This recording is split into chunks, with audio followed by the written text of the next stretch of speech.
बगरोट का last valley जहाँ तक गाड़ी आ रही है, यहाँ से आगे 4 व्हील थोड़ा बहुत और आगे जा सकती है।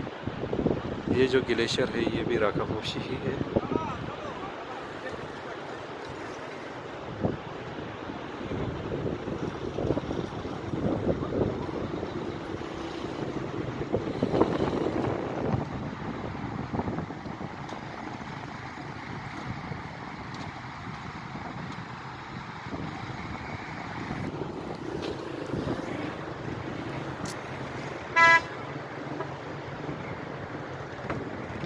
मैं आपको राकापोशी का और ग्लेशियर दिखाऊंगा थोड़ा बहुत।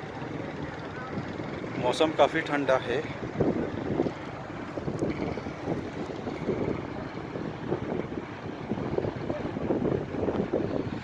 गिलगित में कहीं से भी जाओ ये राकापोशी आप लोगों को मिलेगा। हुंजा साइड से, नगर साइड से और बगरोट साइड से, हरामुश साइड से, शायद नगर साइड से, तो बहुत सारे जगहों से जितने भी व्यू पॉइंट्स है वहाँ से आप लोगों को राकापोशी ही देखने को मिलेगा।